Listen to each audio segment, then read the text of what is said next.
अज्ञानतिमिरान्धस्य ज्ञानञ्जनशलाकया चक्षुरुन्मीलितं येन तस्मै श्रीगुरुवे नमः।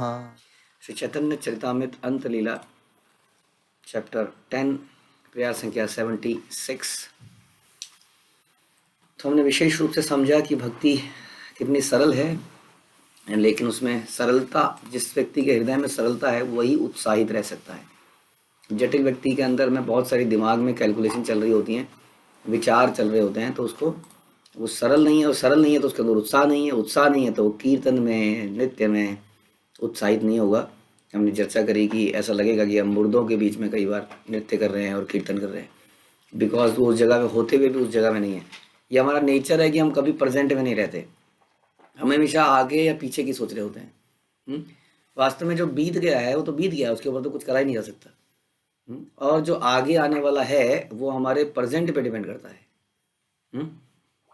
लेकिन हम प्रेजेंट में कभी रहते ही नहीं है, इसलिए कथा में, कीर्तन में हमारा दिमाग या तो आगे या पीछे, उस कारण से हम उत्साहित नहीं हो पाते हैं। तो ये लोग इतना नृत्य कर रहे थे कि सवेरे से लेकर दोपहर हो गई थी, नृत्य समाप्त नहीं हो रहा था। सब लोकेर उथ लीला आनंद सागर, सब लोग का पासा रीला देह आत्मघर।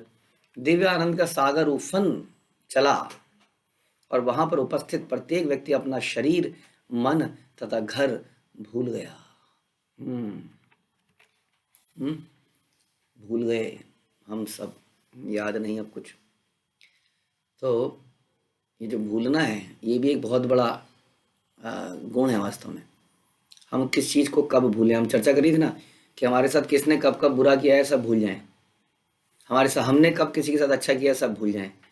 ये भूलना भी एक बहुत बड़ी कृपा है। भगवान कहते हैं ना, मत्तः स्मृतिर ज्ञानम अपोहनम च। हाँ, भगवान ही स्मृति को हटाते भी हैं, बड़ा इंपॉर्टेंट है। ये भगवान की बड़ी कृपा है कि हम ऐसी चीज़ों को भूल पाएँ जो हमारे भक्ति के अनुकूल नहीं है, हम उनको भुला पाएँ। हाँ, भुलाने वाला व्यक्ति ही किसी को क्षमा भी कर सकता है। तो भूल पाना बड़ा इंपॉर्टेंट है, क्योंकि कथा करते हुए भी, जैसे हमने सुना, श्रवण करते हुए, जप करते हुए भी हमारे अंदर चिंतन चलता है, सांसारिक प्लानिंग चलती है, हम उसको भूल नहीं पाते हैं और अपने प्रेजेंट में नाम जप को ध्यान से नहीं सुन पाते हैं, या कथा को ध्यान से नहीं सुन पाते हैं। यहाँ पर बता रहे हैं कि वो इतना आनंद हुआ कि वो अपना घर भी भूल गए व्यक्ति, कि हाँ हम घर से निकले हुए हैं। जैसे हमने चर्चा करी थी कि खाना भी भूल गए। हमने चर्चा करी थी कि आदमी खाता ज़्यादा तब है जब उसको आनंद नहीं आता है, तो वहीं पर उसको टेंशन को रिमूव करने के लिए प्रसाद पाता है या खाना खाता है। लेकिन जिसको भजन कीर्तन में आनंद आने लगता है उसको फिर खाने की सुध बुध नहीं रहती। इसलिए वो लोग अपना शरीर को भूल गए, मन को भूल गए और घर को भूल गए। सारी चिंताएं छूमंतर हो गई और वहाँ पर आनंद का सागर उफन गया। तबे नित्यानंद प्रभु सृजिला उपाय, क्रमे क्रमे कीर्तनिया रखिल सवाय। तब नित्यानंद प्रभु ने कीर्तन को समाप्त करने की विधि ढूंढ निकाली। हाँ, क्योंकि नित्यानंद प्रभु जानते थे कि महाप्रभु अब भाव में है, अभी समाप्त नहीं होगा कभी भी। लेकिन महाप्रभु आए हैं संसार में प्रचार करने के लिए भी, दुष्टों का, पतितों का उद्धार करने के लिए भी। इसलिए नित्यानंद प्रभु ने कोई तरीका ढूंढा। उन्होंने धीरे धीरे एक एक करके कीर्तनियों को रोकना शुरू किया। आपने सुना था 7 टोलियां थी, माना एक टोली को शांत किया, तुम रुक जाओ रुक जाओ रुक जाओ रुक जाओ रुक जाओ। फिर दूसरी टोली को शांत किया, धीरे धीरे धीरे करके एक एक टोली को शांत किया। स्वरूपेरा संगे मात्र एक संप्रदाय, स्वरूपेरा संगे से मंद स्वर गाया। केवल एक टोली स्वरूप दामोदर के साथ जो थी वो कीर्तन करती रही, बाकी 6 चुप करा दी गई। वह भी अत्यंत मंद स्वर में अब कीर्तन करने लगी।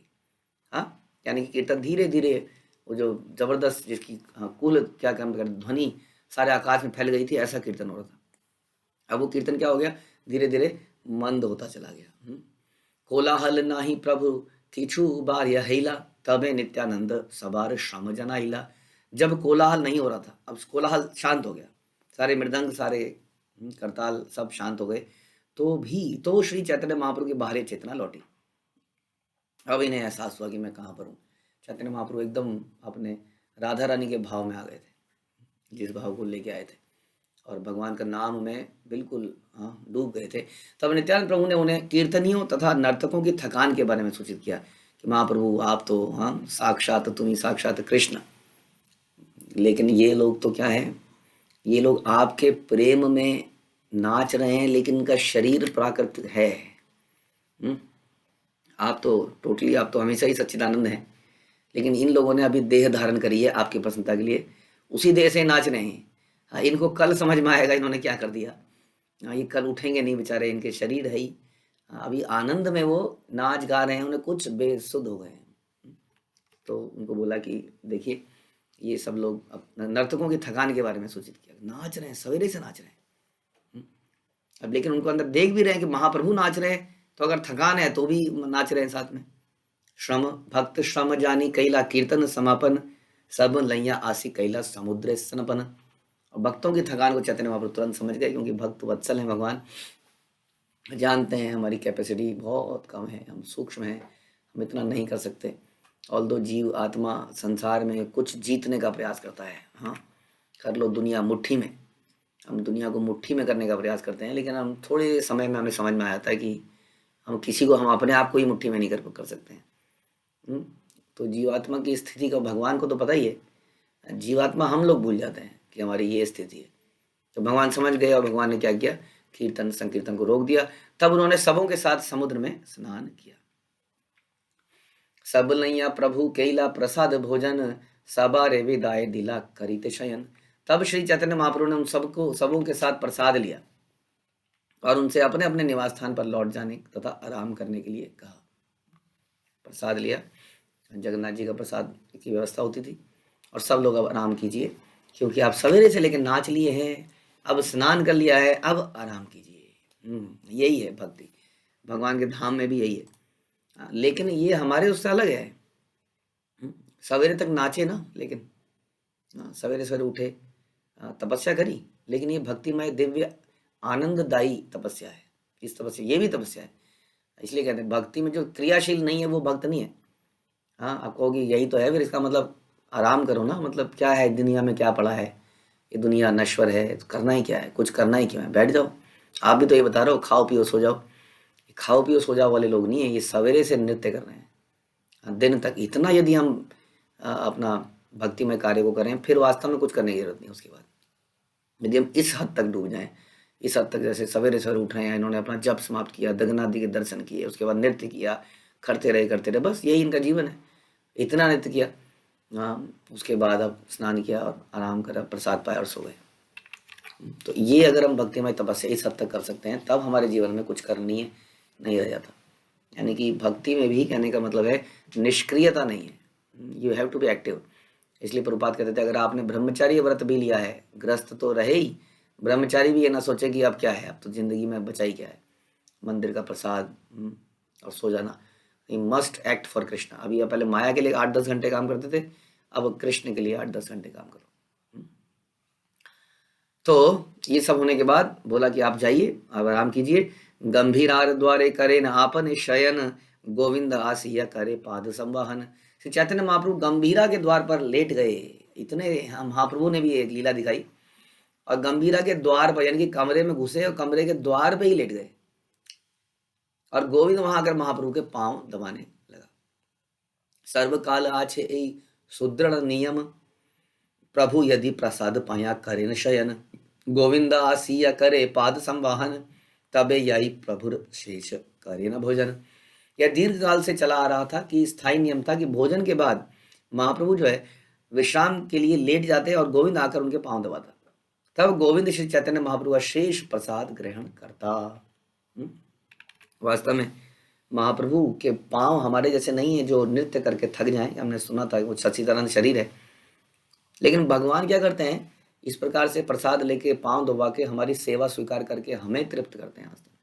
भगवान का सेवा लेना उनकी तृप्तता के लिए नहीं है, वो हमारी तृप्तता के लिए हमसे सेवा स्वीकार करते हैं। इसलिए कहते हैं कि भक्ति में कभी ये नहीं सोचना चाहिए कि मेरा शोषण हो रहा है, तो हमारे लाभ के लिए इसको नहीं करना, ना करें। Nothing will happen, things will go on. तो गोविंद इस प्रकार से चरण दबाता, उसके बाद शेष प्रसाद ग्रहण करता। सब द्वार युड़ी प्रभु करी आछे न शयन, भीतर या इते नारे गोविंद करे निवेदन। लेकिन इस बार जब महाप्रभु लेटे, तो महाप्रभु इस प्रकार से लेटे कि उन्होंने पूरा द्वार को ही घेर लिया, अब द्वार की चौखट बीच में है, महाप्रभु उस साइड में है, या कैसे आदमी पैर दबाए?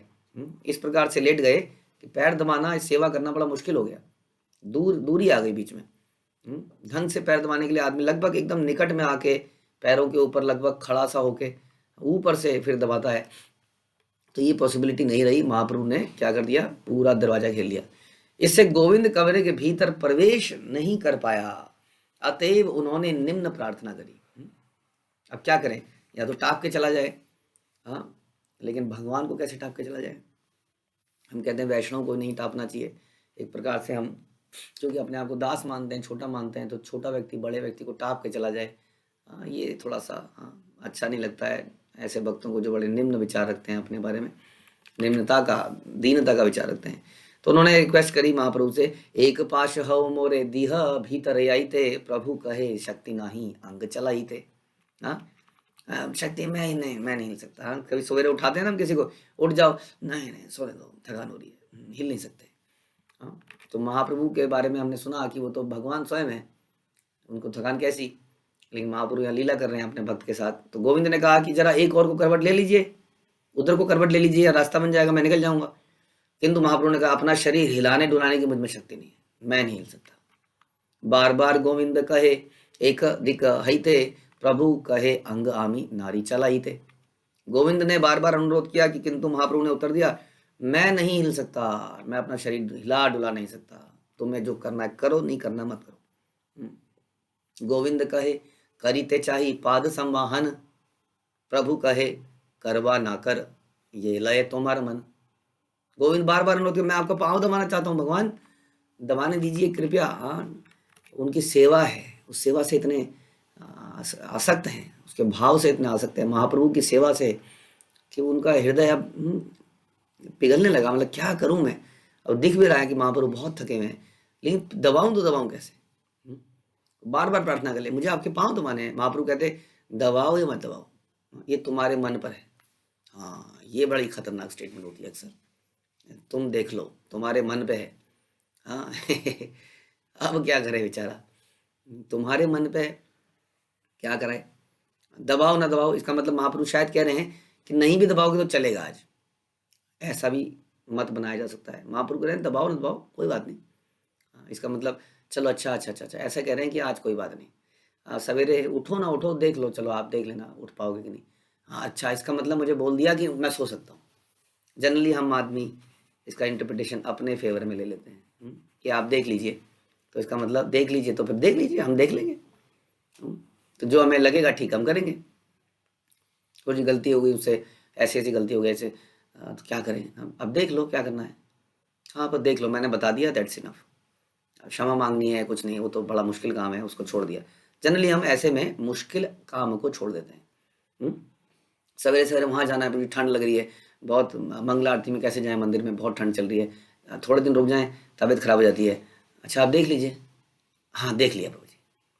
तो देख लिया का मतलब आदमी क्या सोचता है, नहीं करना है, या उसके फेवर में आ जाओ, हाँ नहीं जाएंगे, ठीक है देख लिया, बोला तो मैंने पूछ लिया, प्रभु जी ने कहा देख लो, तो मैंने देख लिया। तो ऐसा, ऐसे में हमें सोचना चाहिए भगवान की गुरु परंपरा की क्या इच्छा है, ना कि मेरी क्या इच्छा है। उसके हिसाब से अपने मन पे जाएंगे तो बड़ा गड़बड़ जाएगी। अगर हमारे ऊपर छोड़ा जा रहा है माना कोई चीज़ को कि आप देख लीजिए, तो विचार यही करना चाहिए कि क्या प्रसन्नता है भगवान की, किस में प्रसन्नता है, गोविंद की, चैतन्य महाप्रभु की परंपरा की प्रसन्नता किस में है। ये इस प्रकार से तुम्हारे मन पर निर्भर है, मतलब थोड़ी हमारे मन पर निर्भर। हमारा मन तो क्या कहते हैं, डॉगी है, चंचल है। तो महाप्रभु ने कहा कि दबाओ ना दबाओ देख लो, तुम्हारे मन पर है। तबे गोविंद बहिर्वास तारो ऊपर दिया, भीतर घरे गेला महाप्रभु लांघिया। तब गोविंद जो है, गोविंद कोई साधारण व्यक्ति नहीं थे, महाप्रभु एकदम समर्पित भक्त थे। तो उन्होंने क्या किया, महाप्रभु के शरीर पर चादर डाल दी, महाप्रभु को ना लांघने के लिए। उन्होंने विचार किया कि लांघ भी नहीं सकता, तो एक छोटा चादर या कंबल ऐसा करके पैरों के ऊपर डाल दिया, और उससे लांघ कर कमरे में प्रवेश कर गया। भगवान को लांघ कर। अब गोविंद का नरक में जाना निश्चित है, लेकिन नरक में भी जाते हुए यदि हम भगवान के चरण दबा के चले गए तो क्या प्रॉब्लम है? ऐसा वक्त सोचता है।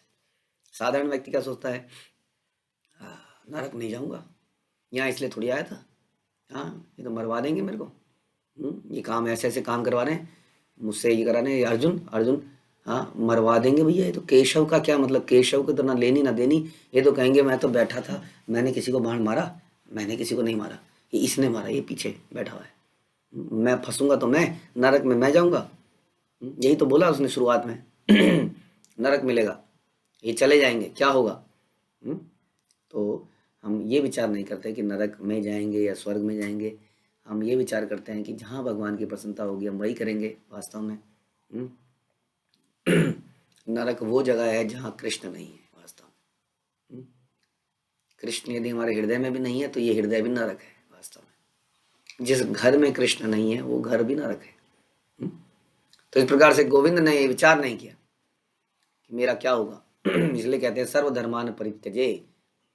और सारे रीति रिवाज कहे कहाँ सुनी, ये ऐसा कहता है, ऐसा कहा गया है, ऐसा करते हैं, हमारे यहाँ ऐसा होता है, ऐसा करना चाहिए इत्यादि इत्यादि। ये सारे विचारों को त्याग कर व्यक्ति केवल भगवान, इसको कहते हैं अनन्य भक्ति, अनन्य भक्ति, अनन्य भक्ति।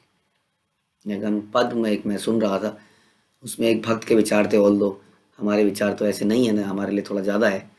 वो कह रहे थे कि मैं किसी को नहीं भजूंगा, मैं किसी को देखूंगा तक नहीं, मतलब भगवान के अलावा, हरि के बिना, यानी कि देवताओं को भी नहीं देखूंगा, मैं देवताओं को प्रणाम तक नहीं करूंगा, उनकी तरफ देखूंगा तक नहीं, उनके घर पे नहीं जाऊंगा, कहीं नहीं जाऊंगा। तो हम तो खैर इतने उन्नत भक्त नहीं हैं, हम तो देवताओं को प्रणाम कर देते हैं। लेकिन ये भाव था कि भाई एक ही एकमात्र स्वामी मेरे कृष्ण है। और हम सुनते हैं भक्ति विनोद ठाकुर के भजन में वो कहते हैं जहाँ जहाँ गौरांग गए वही जगह तीर्थ है। हाँ, अब बाकी जगह जहाँ गौरांग नहीं गए वो तीर्थ नहीं है क्या? वो कहते हैं मेरे लिए नहीं है, मेरे प्राण केवल गौरांग है। इसलिए हम सुनते हैं शुद्ध बद चरण रेणु उस सॉन्ग में कि जहाँ जहाँ चैतन्य महाप्रभु गए उन्हीं जगहों पर मैं भगवान के भक्तों के साथ जाऊं, हाँ, और भजन करूं। यही मेरा वही तीर्थ है, ये सब स्थान है जहाँ पर गौरांग महाप्रभु गए, उन्हीं जगहों में हम जाएंगे। तो ये इसको कहते हैं अनन्य भक्ति। केवल हम जानते हैं कि वही हमारे पालनहार हैं, उन्हीं की भक्ति। इस प्रकार से सारे और धर्मों को त्याग देना पड़ेगा। लोग कहेंगे नहीं नहीं ऐसा थोड़ी होता है, यहाँ भी तो है, ये भी तो है, वो भी तो है।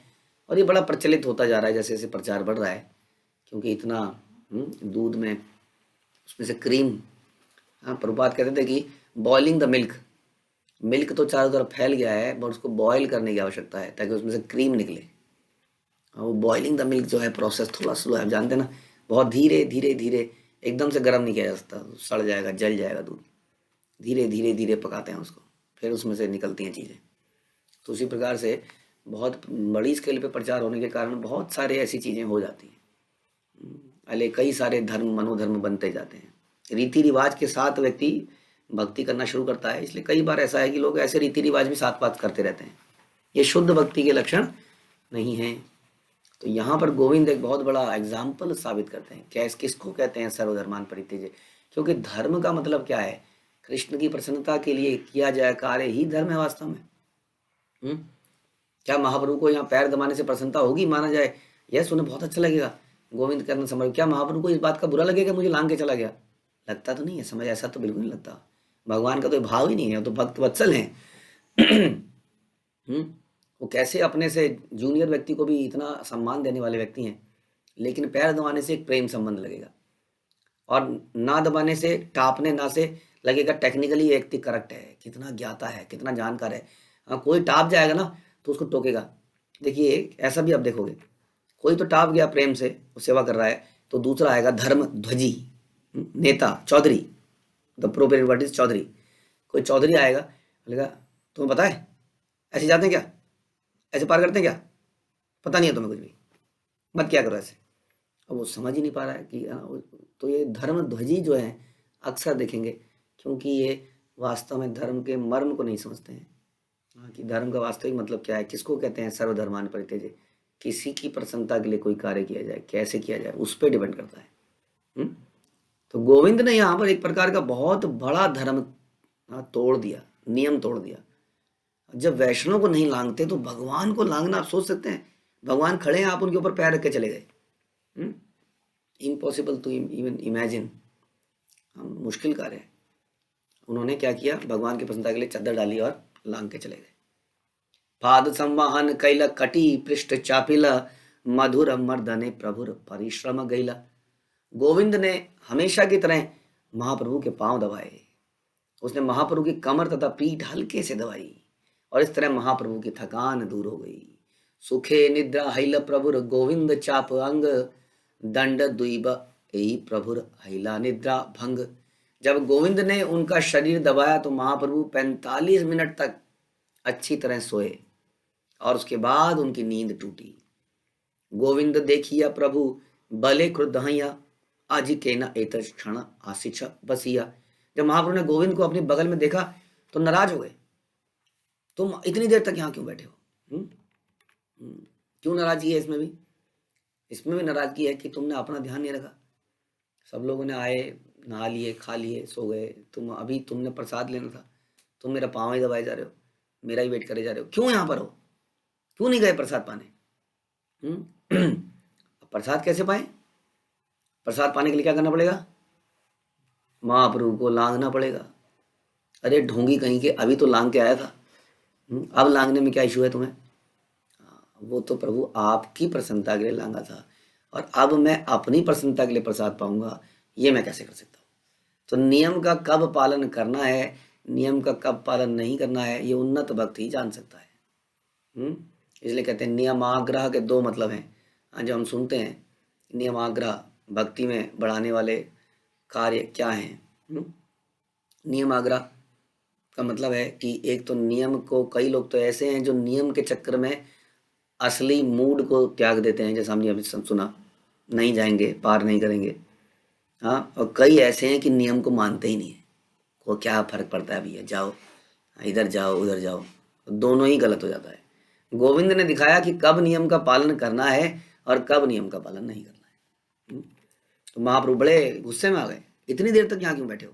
मोर निद्रा हई लकेना नागेला प्रसाद खाईते, गोविंद कहे द्वारे शुइला यही ते नहीं पाते। महाप्रभु ने पूछा, मेरे सो जाने के बाद तुमने प्रसाद क्यों नहीं लिया? जब मैं सो ही गया था तो प्रसाद क्यों नहीं पाया तुमने? गोविंद ने उत्तर दिया, आप द्वार रोक कर लेटे हुए थे, जाने का रास्ता छोड़ा आपने, कोई रास्ता ही नहीं, आप द्वार पे ही लेट गए। मैंने कितना बोला हटिए हटिए, आपने कहा मैं नहीं हट सकता यहाँ से, तब मैं क्या करता, मैं बैठा रहा। फिर प्रभु कहे भीतरे तबे आइला के मने, अच्छा अंदर कैसे आए? ज्यादा दिमाग लगा रहे हो, अंदर कैसे आए?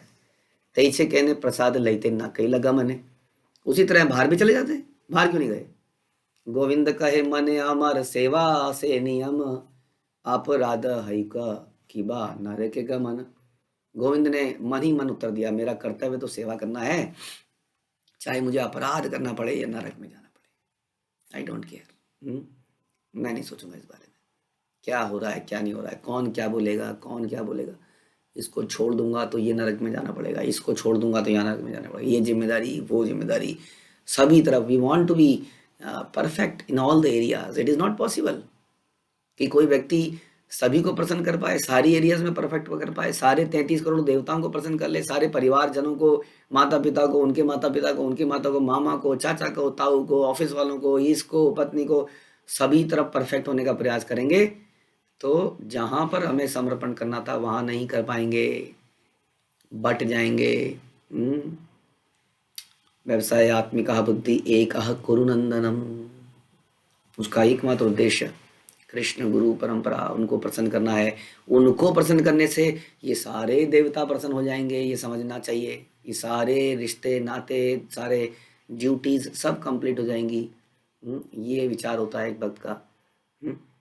और उसके लिए उन्हें कुछ भी करना पड़े वो करने को तैयार है। हाँ, वास्तविक सर्वधर्मान परित्यज इसलिए बड़ा इंपॉर्टेंट श्लोक माना जाता है, क्योंकि धर्मों का मतलब लोग समझते हैं कि हिंदू मुस्लिम सिख ईसाई छोड़ दो, इस सनातन धर्म को अपनाओ। सनातन धर्म मतलब सबका धर्म, छोड़ दो सारे धर्म। ये धर्म का मतलब बहुत कुछ है। धर्म का हमारी वो सारी मानसिकताएं हैं जिसको त्यागना बड़ा मुश्किल है। ग्रॉस लेवल पे हम कोई कन्वर्जन कर सकते हैं, धर्म परिवर्तन कर सकते हैं, लेकिन धर्म परिवर्तन वास्तव में हृदय का मैटर है। संसार में धर्म परिवर्तन के ऊपर जबरदस्त चर्चाएं चल रही हैं। कोई कहता है धर्म परिवर्तन होने दो, हाँ क्यों किसी को बांध के रखना है, ये सही है, कोई कहता है ये गलत है, इससे कुप्रचार हो रहा है। कोई व्यक्ति यहाँ पर अच्छे से नहीं कर पा रहा तो निकल के वहां भाग जाता है। यहाँ के नियम नहीं पालन कर पा रहा है, यहाँ से भाग के वहां जा रहा है। किसी को सजा मिली, मतलब ये तो ऐसे हो गया कि माता पिता ने थप्पड़ मारा, वो अगले दिन क्या उसने माता पिता बदल लिए, क्या ये सही है? हाँ, फिर कोई कहने अच्छा कहीं पर किसी को प्रताड़ित किया जा रहा है, उसको दंड दिया जा रहा है, उसके साथ गलत हो रहा है, तो क्या वो धर्म ना परिवर्तन? बड़ी बहस है धर्म परिवर्तन। एज इफ कि सरनेम बदलने से धर्म परिवर्तन हो जाता है। एज इफ कि गले में एक लॉकेट पहना तो ये धर्म है, आज दूसरा लॉकेट पहन लिया तो वो धर्म है। जीवे रे स्वरूप है नित्य कृष्णदास, धर्म तो एक ही है। हम सब भगवान के नित्य दास हैं, तो क्या परिवर्तन क्या लगा रखा है सब? परिवर्तन तो हृदय को करना था। भगवान तो हृदय में रहते हैं, चाहे उसको आप मंदिर कह लीजिए, चाहे उसको गिरजाघर कह लीजिए, वो तो हृदय में बैठे हैं। क्यों ना उसको साफ किया जाए पहले। ये सरनेम बदलने से क्या होगा? इसलिए वास्तविक धर्म क्या है ये समझना पड़ेगा। इसलिए गोविंद कहते हैं कि मेरा कर्तव्य तो सेवा करना है, चाहे मुझे अपराध करना पड़े या नरक में जाना पड़े। सेवा लागी कोटि अपराध नाही गणी, स्वनिमित्त अपराधा भासे भय मानी। यदि महाप्रभु की सेवा के लिए मुझे करोड़ों अपराध करने पड़े तो भी मैं बुरा नहीं मानूंगा, किंतु मैं अपने लिए एक अपराध की झलक से भी अत्याधिक डरता हूं। महाप्रभु की यानी कि सेवा के लिए अपराध अगर हो जाए तो हम कर लेंगे उसको, कोई बात नहीं। हाँ, लेकिन अपने लिए ना ना ना, मैं कैसे प्रसाद पा, आपको लांग कर मैं प्रसाद पा जाऊं? Not possible. क्या मैं इतना ज्यादा आसक्त हो गया हूं? क्या मेरे शरीर की रक्षा तभी होगी जब मैं प्रसाद पाऊंगा? क्या प्रसाद पाने के बाद मरता नहीं है?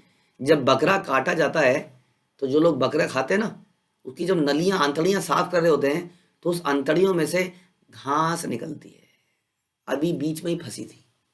हाँ, तभी कट से गर्दन कट गई, यहाँ नलियों में से खाना निकल रहा है। बचा लेगा उसको ये खाना? कभी भी आदमी मर सकता है, किसी भी क्षण में मर ही जाता है, रोज देखते हैं। तो ये प्रसाद या संसारिक चीजें हमें रक्षा करेंगी हमारी? नहीं करेंगे। तो यही समझना पड़ेगा कि मैं जिसके लिए इतना उतावला हो जा रहा हूँ, मरा जा रहा हूँ। बहुत इंपॉर्टेंट टॉपिक वैसे है, क्योंकि हमने देखा है कि दुनिया में सारा पेशेंस, धैर्य सब समाप्त हो जाता है जब प्रसाद आता है। बूढ़ा आदमी के अंदर भी पंगुम लांघ्यतम गिरी, यद कृपा प्रसाद की कृपा, गुरु की कृपा नहीं, खाने की कृपा। तो पंगु भी जो है लांग जाता पहाड़ को। आप देखोगे बूढ़े बूढ़े लोग, अरे रुक बेटा, मेरा लाइन ना, रुक बेटा धक्का मुक्की, भाई साहब जबरदस्त। कहाँ से बल आता है पता नहीं, साक्षात भगवान से बल आता है वो। तो आदमी खाने के लिए सारे अपराध कर सकता है सेवा के लिए नहीं। प्रभु जी मैं जप कर रहा हूँ, हरे कृष्णा हरे कृष्णा हरे कृष्णा। प्रभु जी तो आज उत्सव है, थोड़ा यहाँ पे काम है, पोछा लगा लिए। प्रभु जी डिस्टर्ब मत कीजिए। प्रभुपाद ने कहा 99% of the devotion is chanting of the Hari नाम, हरे कृष्णा हरे कृष्णा। कुछ भी उसको काम बोल दो, नहीं प्रभु जी मैं तो इस लायक ही नहीं, प्रभु जी मैं तो निम्न हूँ, तुच्छ हूँ, मैं नहीं कर पाऊंगा प्रभु जी। कोई काम नहीं करना है, हर चीज में बहाना है। नियम नहीं तोड़ेंगे हम, नियम कैसे तोड़ दें? प्रभु जी सवेरे का नियम बनाया है, मुझे 9 बजे से पहले सारी माला करनी है, नियम है, मैंने प्रण ले रखा है, मैं नहीं कर सकता ये काम को। अब कई ऐसे हम नियम को, तो हमें समझना पड़ेगा कि नियम किस लिए बनाए थे हमने नियम भगवान की सेवा के लिए तो बनाए थे। इसलिए मैं थोड़ा सा दिमाग लगाना पड़ेगा, टू प्रैक्टिकल, कि इस वक्त क्या ज़रूरी है। इसके लिए पूछने की आवश्यकता नहीं, प्रभु जी आप क्या करूं, प्रभु जी क्या करूं, पहले ये कर लूं या पहले, सोच कई बार दिमाग भी तो लगाना पड़ेगा ना, आपको इतना तो बता रखा है। प्रभु जी पहले मैं पॉटी करूं या पहले मैं ब्रश करूं, पहले धोऊं या पहले नहाऊं, मतलब कई चीज़ें आदमी को सोचनी पड़ेंगी। तो आदमी जनरली जब वो कमिटेड नहीं होता है तब भी वो ऐसे प्रश्न पूछता है, क्योंकि आंसर अक्सर ऐसा आएगा, देख लो प्रभु जी, अच्छा प्रभु जी ठीक है प्रभु जी, ओके, बस ये आंसर मिलते ही कुंजी मिल गई, चाबी मिल गई, देख लो। अभी हमने सुना ना, महाप्रभु ने कहा देख लो, करना है करो, नहीं करना मत करो। तो जनरली आदमी तब भी इसलिए पूछता है ज़्यादा कि जब उसको ये आंसर चाहिए होता है, देख लो। तो हमें इस प्रकार सोचना पड़ेगा कि जो भी नियम बनाए हैं, जो भी कानून बनाए हैं, किसकी प्रसन्नता के लिए बनाए गए हैं, क्या बनाया गया है। और अपनी प्रसन्नता के लिए, जैसा हमने डिस्कस किया, हम सारे नियमों को तोड़ने के लिए तैयार हैं जब जब अपनी प्रसन्नता का विषय है। 4 नियम हमें दिए हैं, दीक्षा के समय में कितने प्रण लेते हैं, अवैध संबंध नहीं करेंगे, जो कि अपने घर में भी हो सकता है, बाहर तो छोड़िए, लेकिन कितना हम उसका पालन करते हैं, हम सारे नियमों को तोड़ देते हैं, करेंगे, करते हैं ना। लेकिन जब भगवान के लिए नियम तोड़ना हो, प्रियव्रत महाराज का नियम था कि वो ब्रह्मचारी रहेंगे जीवन भर। करदम मुनि ने 10,000 साल तक तपस्या करी एक स्त्री को पाने के लिए, नॉट पॉसिबल। तो नियम तो ये है कि उच्च नियम तो क्या है कि ब्रह्मचारी बनना चाहिए, संसार से त्याग। लेकिन जब बोला गया कि नहीं अभी तुम्हें राजा बनना है, प्रियव्रत महाराज उन्होंने कहा ठीक है जी, तोड़ दो, खत्म करो, मैं ब्रह्मचारी व्रत को समाप्त करता हूँ। हाँ, पृथु महाराज 99 यज्ञ, अश्वमेध यज्ञ 100 करने थे, प्रण लिया था 100 करूंगा। भगवान ने कहा क्या करोगे करके, छोड़ दो, क्या करूंगा करके, सही बात है, आपकी प्रसन्नता तो थी, नहीं करूंगा। 99 में छोड़ दिया, बताइए, एक ही तो और करना था बस, क्या पोजीशन प्राप्त होती, छोड़ दिया। तो ये समझना पड़ेगा कि कब नियम को अपनाना है और कब नियम को छोड़ देना है। इसलिए प्रभुपाद ने बोला utility is the principle. Utility for whom? Utility for Krishna, utility for devotees, utility for guru parampara. उनके लिए जो चीज यूटिलिटी की है उसके लिए मैं सारे नियम तोड़ दूंगा और उसको करूंगा। जैसे प्रभुपाद ने जनेऊ से एक बार माइक को बांध दिया, माइक गिरे जा रहा था, थन ऐसे आता ना कई बार, माइक निकाला, जनेऊ से बांध दिया, लो, यूटिलिटी इज द प्रिंसिपल। किसके लिए? इसका मतलब थोड़ी है कि जाओ, और कई लोग कहते हैं जनेऊ को लिया उससे खुजली कर रहे हैं पीठ पे, बहुत खुजली हो रही है, जनेऊ, यूटिलिटी इज द प्रिंसिपल। अरे तुम्हारे लिए थोड़ी, तुम्हारी प्रसन्नता के लिए थोड़ी, भगवान की प्रसन्नता के लिए यूटिलिटी इज द प्रिंसिपल। और यही बात को ध्यान रखते हुए गोविंद ने पहले भगवान को लांग लिया और वापस आते हुए नहीं लांगा। ये बड़ा ही इंपॉर्टेंट प्रिंसिपल है यदि हम इसको जीवन में, लेकिन क्या हमारा अपना डिसीजन में हर चीज़ में ये होता है मेरा हित किस में है, वो हित किस में है। कितने नियम बना रखे हमने दुनिया में। फॉर एग्जाम्पल छोटा सा वास्तु शास्त्र, वास्तु वास्तु वास्तु, और वास्तव में कृष्ण उससे प्रसन्न हो रहे हैं कि नहीं, ये इंपॉर्टेंट है। जैसे फॉर एग्जाम्पल भगवान का मंदिर बनना है, ऑल्टर बनना है, तो भव्य बनना चाहिए, द बेस्ट प्लेस। प्रभु जी नहीं, ये तो प्रभु जी वो कोना जो है, वो कोना है, वो ये वाला कोण है, वो वाला कोण है, पता नहीं कौन सा कोण है। तो भगवान की प्रसन्नता अगेन हेयर ऑल्सो। तो इस जस्ट एन एग्जाम्पल। ऐसे कितने नियम कानून है संसार के अंदर, बट वो हम क्या कहते हैं, समर्थत्व सततम विष्णु विस्मर्तो न जातुचित, एते विधि निषेधासुर एक एवर किंकरा। थोड़ा ग्रामेटिकल इसमें मिस्टेक रही होगी, बट इसमें यह बताया गया है समर्थत्व सतत विष्णु, कि निरंतर भगवान का, always remember Krishna, never forget Krishna. ये जो नियम है, बाकी सारे नियम इस नियम के अधीन है। ये इंपॉर्टेंट गोल्डन रूल कहते हैं इसको, भक्ति का गोल्डन रूल। सारे नियम इस नियम के अधीन आ जाते हैं। हाँ, यही है सर्वध्यान पर मतलब भगवान की प्रसन्नता के लिए कुछ भी करा जा सकता है, हाँ, कोई भी रूल तोड़ा जा सकता है, लेकिन अपनी प्रसन्नता के लिए कोई भी रूल नहीं तोड़ा जा सकता है। इस बात करते हैं। हरे कृष्ण। श्रील प्रभुपाद की जय। श्री चैतन्य चरितामृत की जय। श्री कृष्णदास कविराज की जय।